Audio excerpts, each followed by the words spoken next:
আমাদের নতুন গাড়ি বাড়িতে আনার পর দিনই সকাল সকাল চলে গেছিলাম কালী মন্দিরে পুজো দিতে। আর এই কালী মন্দিরটা বইকোলা হরি মন্দিরের পাশে যে কালী মন্দির, এটা সেই কালী মন্দির।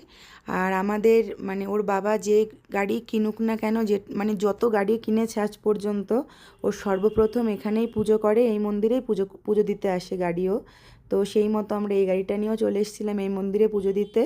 আর আমরা তাড়াহুড়ো করে পুজো দেওয়ার কারণটা হচ্ছে আমরা ওই দিনই বিকালে বেরিয়ে গেছিলাম শিলিগুড়ির উদ্দেশ্যে, মানে দার্জিলিংয়ের উদ্দেশ্যে আর কি।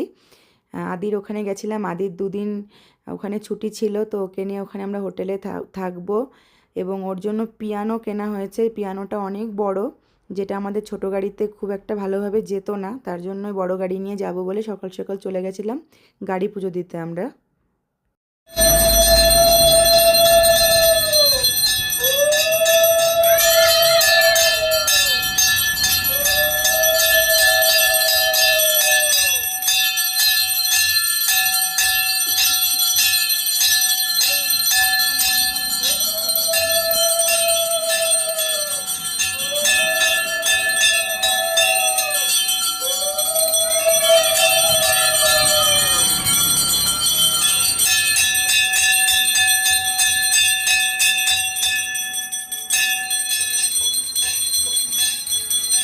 আর ওই যে ওই বয়স্ক মাসি, উনি মন্দিরের সমস্ত মন্দির পরিষ্কার পরিচ্ছন্ন করা, মন্দিরে মায়ের জন্য ফুল গোছানো, পুজো করা, প্রসাদ গোছানো সমস্তটাই মাসি করে।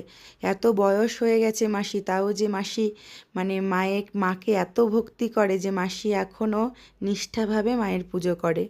আর এদিকে অরিকে দেখুন, একের উপর এক ও দুষ্টুমি চালু আছেই।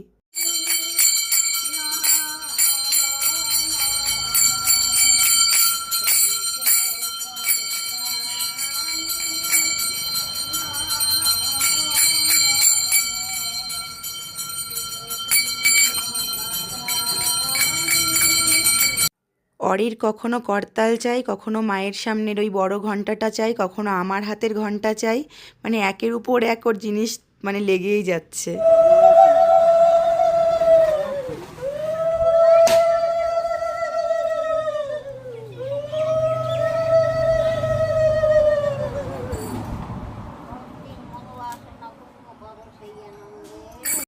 খুব ভালোভাবে পুজো সেরে আমরা তাড়াতাড়ি বাড়ি ফিরেছিলাম, কারণ আমরা বিকেলেই ওই যে বেরিয়ে গেছিলাম দার্জিলিংয়ের উদ্দেশ্যে।